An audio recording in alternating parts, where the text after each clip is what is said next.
दिव्य तेजमयो देवाः महावीरो महाबला ज्ञान गुण भक्ति संगमो श्री हनुमते नमो नमः। जय हनुमान संकट मोचन जय हनुमान। जय हनुमान संकट मोचन जय हनुमान। केसरी नंदन तिहु जगवंदन अंजनी सुत बलधारी। केसरी नंदन तिहु जगवंदन अंजनी सुत बलधारी। संकट मोचन नाम तुम्हारा संकट मोचन नाम तुम्हारा हर संकट पे भारी।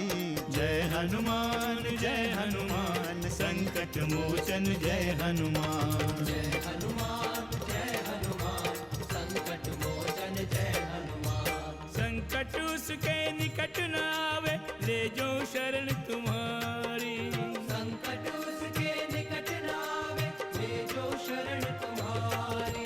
संकट मोचन नाम तुम्हारा संकट मोचन नाम तुम्हारा हर संकट पे भारी। जय हनुमान संकट मोचन जय हनुमान। जय हनुमान संकट मोचन जय हनुमान। भूल की मैंने जो तुम्हें इस आश्रम में स्थान दे दी। पर मैंने किया क्या गुरुजी? प्रश्न मत करो हनुमान, प्रश्न मत करो। हमें तो उस हनुमान की चिंता है जो काल बनकर हम पर टूट पड़ता है और हम प्राण बचाकर भागते हैं। मैं ऋषिवाचक हूँ, इस आश्रम का स्वामी। तो फिर मैं कौन हूँ? आप कहें तो मैं अभी इसे यमलोक पहुंचा देता हूँ। छोड़ दो हनुमान। हनुमान के शत्रु ही एक दूसरे के वध का कारण बनेंगे। अति विचित्र स्थिति है प्रभु।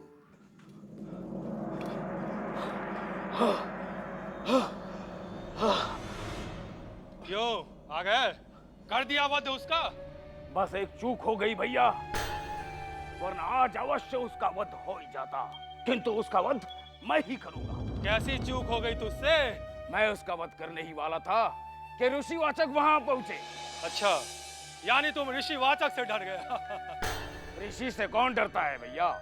मैं तो उनके सामने उसका वध करना नहीं चाहता था।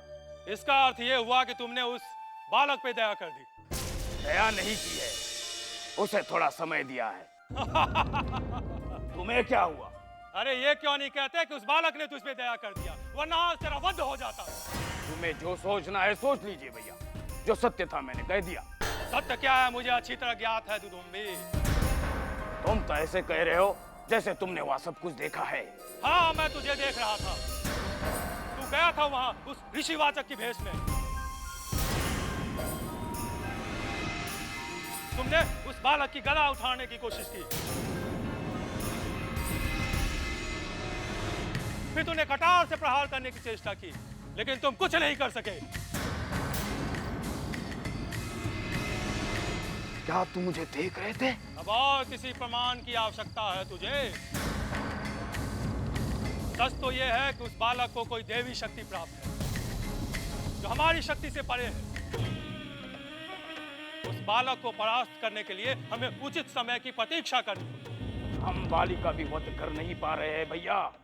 वो पूरे किष्किंधा पर शासन कर रहा है। यदि हम उसका वध कर देते तो वानरों का एक बहुत बड़ा प्रदेश हमारा हो जाता। हम बाली को प्रत्यक्ष रूप से नहीं मार सकते दुंदबुद्धि। उसे वरदान प्राप्त है, जो कोई भी उसे युद्ध करेगा उसकी आधी शक्ति उसे प्राप्त हो जाएगी। क्या हम दोनों मिलकर भी उसका वध नहीं कर सकते? हम दोनों मिलकर उसका अवश्य वध कर सकते हैं। तो चलो, जल्दी चलो। चलो। हाँ चलो। बड़े ही दुस्साहसी थे मायावी और द्वंद्वबुद्धि। किष्किंधा में इन्हें उनके बहनोई लंकापति रावण ने भेजा था। वो चाहता था कि वानर प्रदेश पर उसका अधिकार हो। लंकेश को अपने इन दोनों सालों पर बहुत विश्वास था। पंडित जी, रावण की तो कितनी पत्नियां थी? ये दोनों किसके भाई थे? रावण की सबसे प्रिय पत्नी मंदोदरी थी, जो मय दानव की बेटी थी। मायावी और द्वंद्वबुद्धि दोनों उसके भाई थे। मायावी बुद्धिमान था पर दुंद बुद्धि तो कुछ सोचता ही नहीं था। यही कारण था कि हनुमान जी से बार बार पिटने के बाद भी वो उनके पास अपना बल आजमाने आ जाते थे। महावीर भैया, हनुमान जी तो उनका वध भी कर सकते थे, लेकिन उन्होंने उसे बार बार क्यों छोड़ दिया? जहां शक्ति होती है वहां क्षमा भी होती है। हनुमान जी को कोई भय तो था नहीं, इसलिए वो बार बार उन्हें अवसर देते थे कि वो सत्य और धर्म का रास्ता अपना लें। दूसरी बात ये थी कि विधि का विधान तो कुछ और ही था। इन राक्षसों का अंत किसी और के हाथों ही होना था। वो दोनों स्वयं काल को न्योता दे आए। राक्षस हमारी चिंता का कारण कदापि नहीं हो सकते सुग्रीव। हम किष्किंधा की रक्षा करना भली भांति जानते हैं। हम जानते हैं कि किष्किंधा की सीमा क्षेत्र में राक्षस उत्पात मचा रहे हैं, किंतु वो जो कर रहे हैं चोरी छुपे कर रहे हैं। हमारे सामने आने का कोई राक्षस साहस नहीं कर सकता। अब तो प्रत्यक्ष रूप से हमारे वानर प्रदेश में घुसने लगे हैं। सैनिकों से हमें लगातार सूचना मिल रही है और अब तक उन्होंने हमारे कई सैनिकों को मार भी दिया है। हमने उनके पीछे गुप्तचर लगा रखे हैं सुग्रीव। कोई विशेष स्थिति में हमें सूचना मिल जाएगी। दुष्ट बाली, साहस है तो सामने आ। यूं कायरों के समान कहां छुपा बैठा है? बाहर निकल, तेरे सर्वनाश का समय आ गया है। हमसे युद्ध कर, हम तुझे चुनौती देते हैं। ये प्रदेश हमारा है वानर, हम राक्षसों का है। अगर अपना भला चाहता है तो यहाँ से दूर चला जा, वरना हम तुम्हारा अंत कर देंगे। संकट मोचन जय हनुमान। मैं वापस नहीं आया तो समझ लेना मैं मारा गया, और तब तुम किष्किंधा वापस लौट जाना।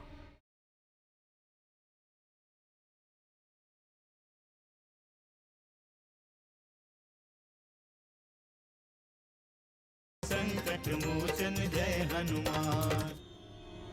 क्षमा करें महाराज। क्या सूचना है सूचक? सूचना शुभ नहीं है महाराज। निसंकोच बोलो।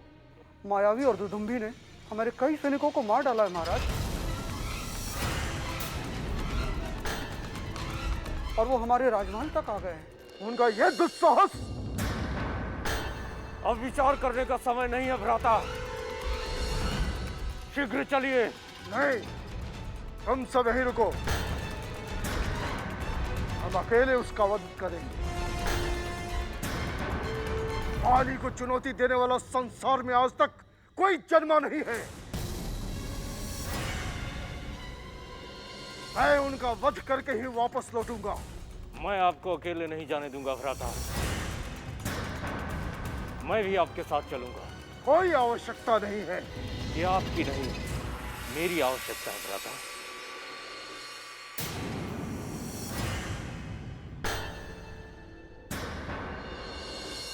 ठीक है, चलो।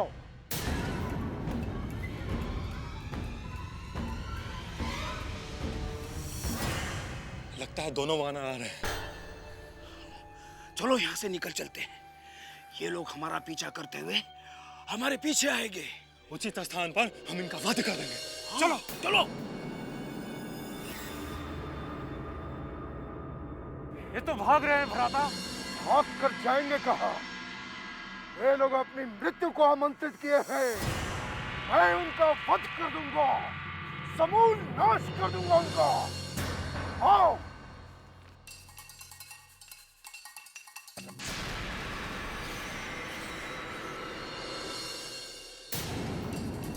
हम लोग गुफा में चलते हैं। अगर वो गुफा में आ गए तो जीवित नहीं बचेंगे। हम उन्हें गुफा में ही मार डालेंगे। ठीक कहता है, चलो चलो।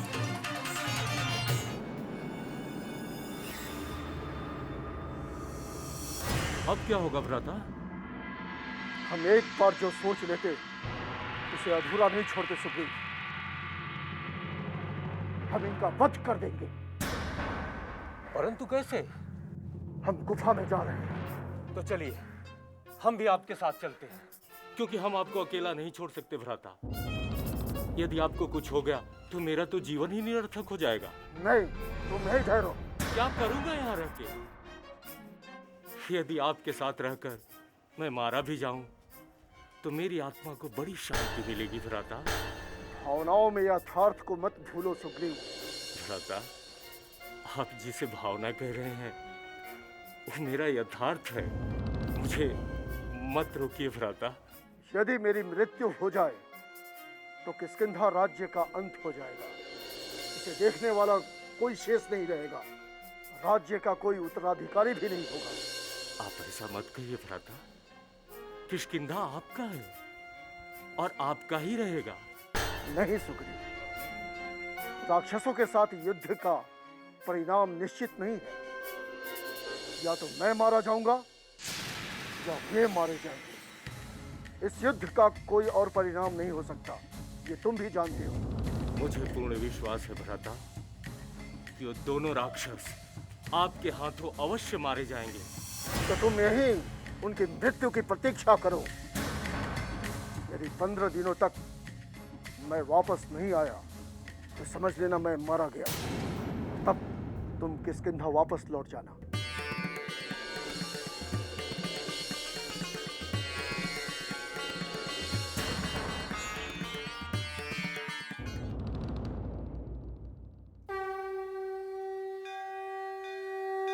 भक्तों,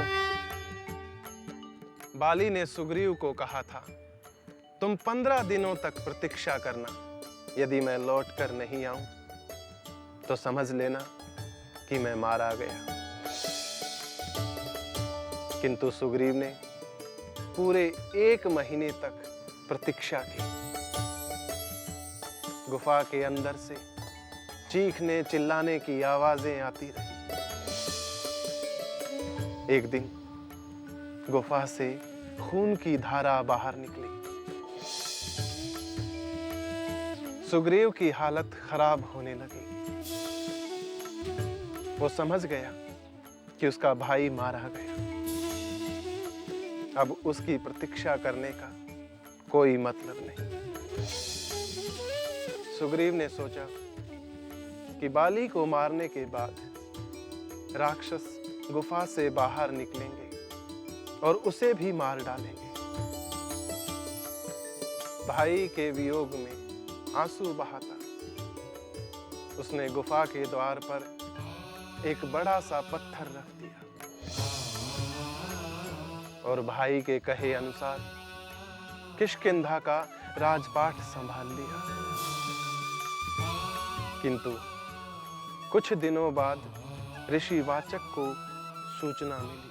संकट मोचन जय हनुमान। ये अतिथिशाला पत्थरों से बनेगी। यह कार्य मैं अकेला ही कर दूंगा।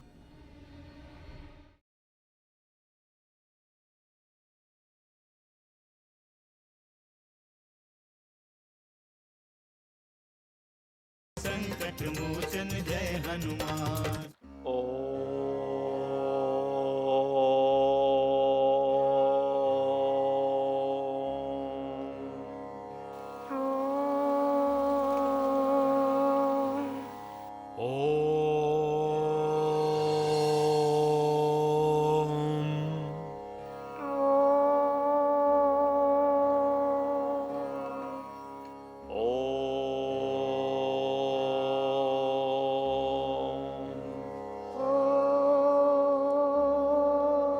प्रणाम गुरुदेव।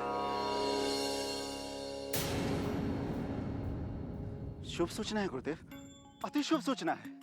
कैसी सूचना वरुण? गुरुदेव, तुंदबुद्धि और मायावी दोनों मारे गए। किष्किंधा राज बाली ने दोनों का वध कर डाला। हरिओम हरिओम। ये सब हुआ कैसे? गुरुदेव, मायावी और दुर्बुद्धि ने महाराज बाली को चुनौती दी थी। अब हमारे आश्रम में शांति रहेगी। उनका भय सदैव बना रहता था। ये ठीक नहीं हुआ गुरुदेव। क्यों? उनसे हमारा मनोरंजन होता था।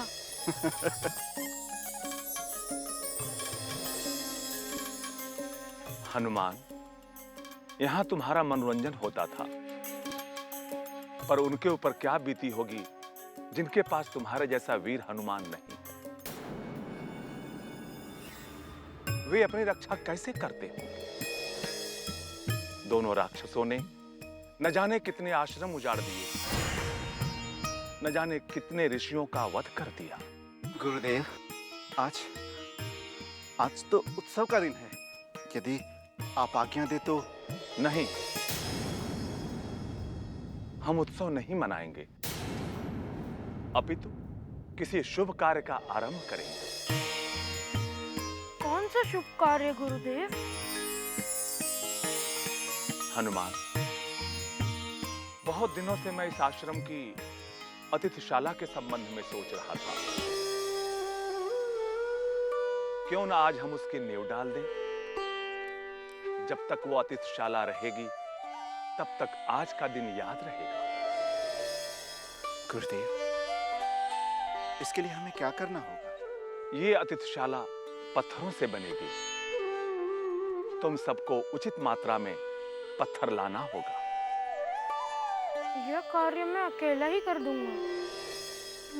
नहीं, ये कार्य आपसी सहयोग से होगा। तुम सब साथ मिलकर ये कार्य करोगे। तो मैं अभी जाता हूँ गुरुदेव। जैसी आज्ञा गुरुदेव।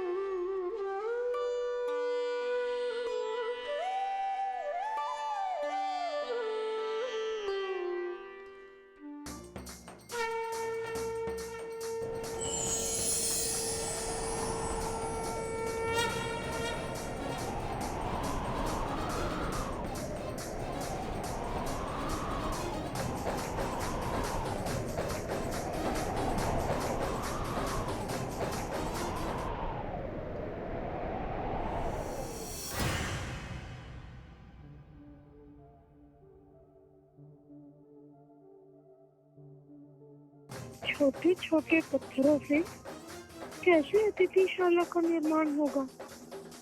तभी गुरु भ्राता एक एक पत्थर ढोने में थक जाएंगे। क्यों ना मैं एक बड़ा चट्टान ही ले चलूं? कुछ ही चट्टानों में अतिथिशाला बन जाएगा।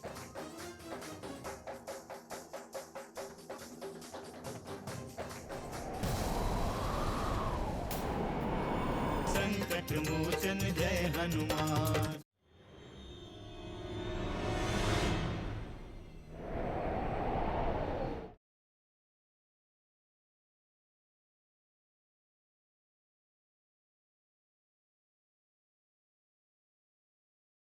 संकट मोचन जय हनुमान।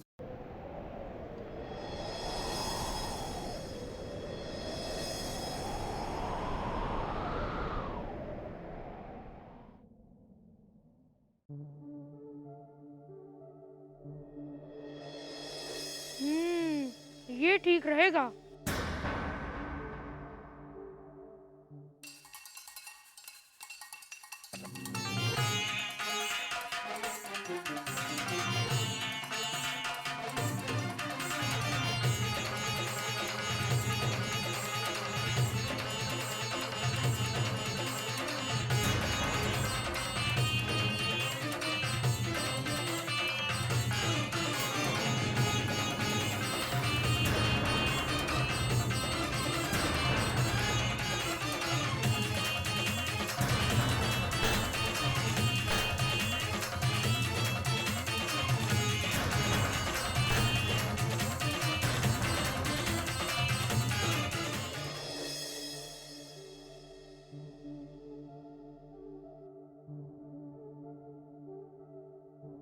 बच्चों, पत्थरों को वहां रख दो।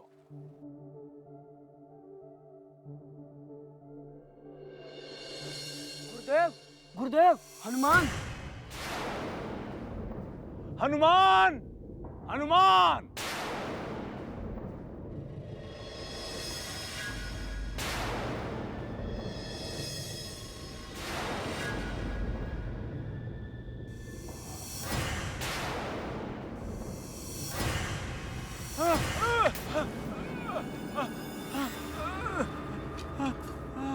उठिए गुरुदेव।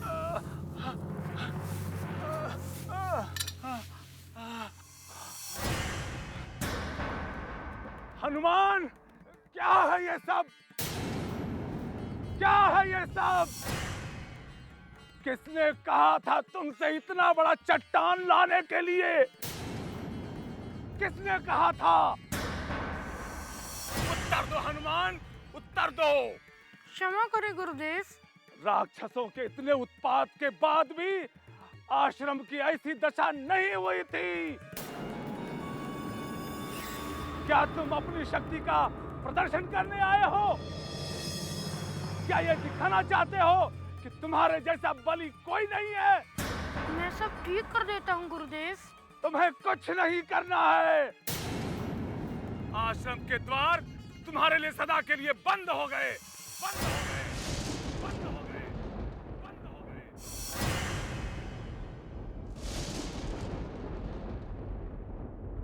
बता देना महाराज केसरी से कि मैं तुम्हें शिक्षा नहीं दे सकता, नहीं दे सकता, नहीं दे सकता, नहीं दे सकता, नहीं दे सकता, नहीं दे सकता। जाओ, चले जाओ यहाँ से, चले जाओ यहाँ से, चले जाओ यहाँ से, चले जाओ यहाँ से, चले जाओ यहाँ से। वरुण, हनुमान को सुमेरु पहुंचा दो और महाराज केसरी से कह देना कि हम उनके पुत्र को शिक्षा नहीं दे सकते। ठीक है? जो आज्ञा गुरुदेव।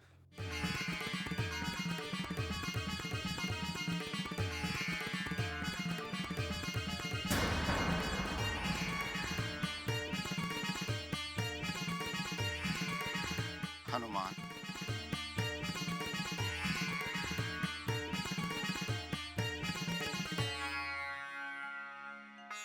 ये तो संयोग की बात है पुत्र कि तुम आ गए, नहीं तो हम आश्रम आने ही वाले थे। हनुमान जय हनुमान, असुर निकंदन जय हनुमान। मारुततुल्यवेगं जितेन्द्रियं बुद्धिमतां वरिष्ठं वातात्मजं वानरयूथमुख्यं श्रीरामदूतं शरणं प्रपद्ये।